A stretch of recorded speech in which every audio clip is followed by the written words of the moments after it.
Tonight at 7:30, Seven's live AFL coverage kicks off when Port Adelaide meet with the Cats.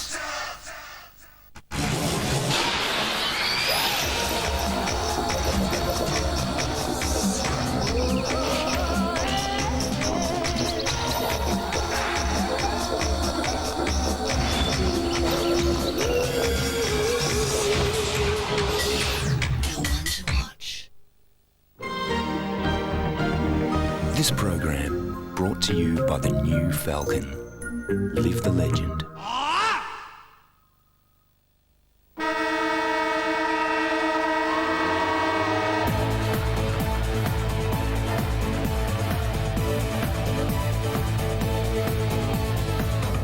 From the MCG, the Tigers and the Magpies, all the details and interviews with the playmakers. Tonight's games. John Worsfold talks about the Blues' chances against the Saints, and Matt Rendell from Football Park as the Power prepare for the Cats.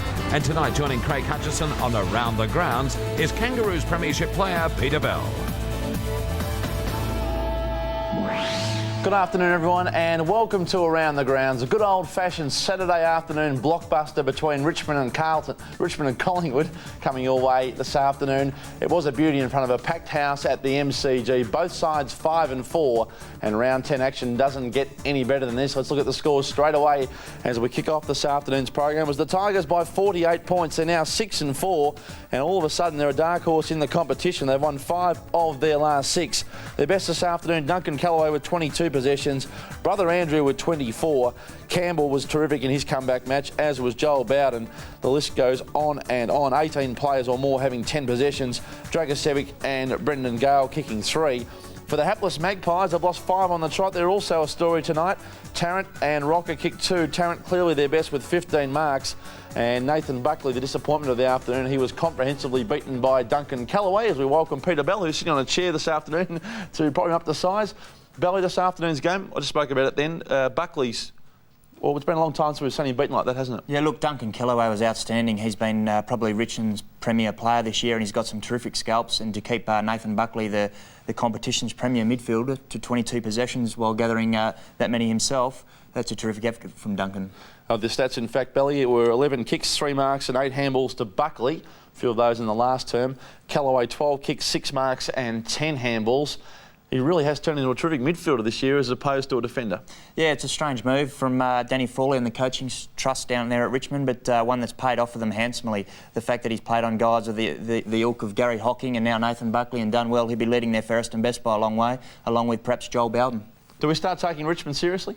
Oh, you'd have to. Look, if you haven't taken them seriously before now, certainly they've been very impressive with their best player out as well. I mean, obviously Matthew Richardson being out, it's a huge loss, but the guys have just so much depth and such an even contribution is what the coaching staff will be most happy with. Well, it's been a big weekend for the Tigers, and it kicked off last night with the Hall of Fame dinner, the AFL inductees, and one man, a legend of the game, Kevin Bartlett, was made a legend. And it certainly is a fitting tribute to one of the stars of AFL throughout its history. Kevin Bartlett's in the Richmond rooms, and Kevin, it must have been a terrific weekend for you. You got to call the Tigers have a win, and last night you had your whole family there and you got to celebrate a terrific achievement. Have to pinch myself, Craig. Last night was just a wonderful night for myself and my family, so we thoroughly enjoyed it. And of course we thank the Hall of Fame committee and also the AFL for making it such an enjoyable night for us. And then of course today to see the traditional rivals Collingwood and Richmond slug it out here in front of a big crowd, over 60,000 here at the MCG for the Jack Dyer Lou Richards Cup was just magnificent. And of course, whilst we like to be unbiased when we're calling the game, of course we do barrack for the Tigers, and the Tigers today were just far too good by 48 points. And I think we have seen a very good Richmond side today, a side that Peter Bell just mentioned hasn't got, of course, Matthew Richardson, but what they have got is a great deal of spirit. And somehow that game against St Kilda a few weeks back when they were 28 points down at half time and then were able to turn that around, that somehow has galvanised the Richmond side. And all of a sudden players who, I suppose in the past were even struggling to get a game with the Tigers are now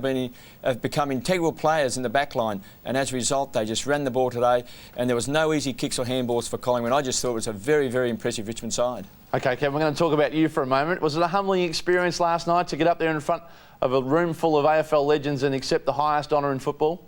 It was. It's the greatest honour I've ever had in football. As a kid growing up, I mean, I read about the game because I've always enjoyed the history of the game, and you know, likes of Dick Reynolds and Jack Dyer, of course, Captain Blood himself, and you throw in Gordon Coventry and Roy Cazaly.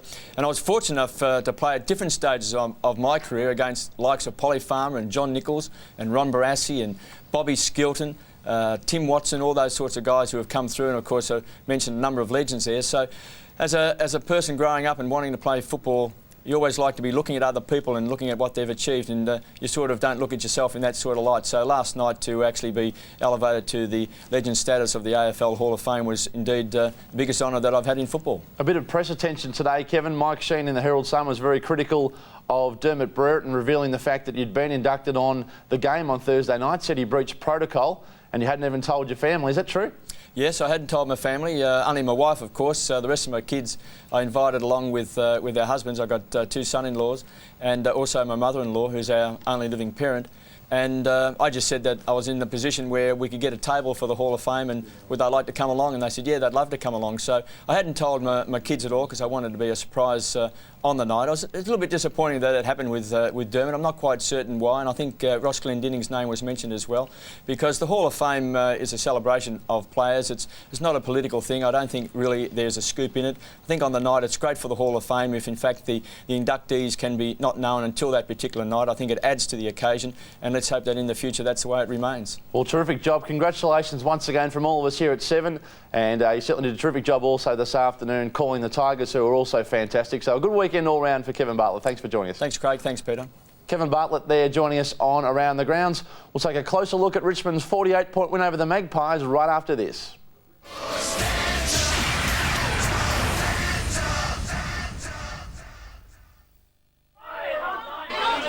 Shut up! The bridge has collapsed. Beer truck can't get through. You're bloody joking!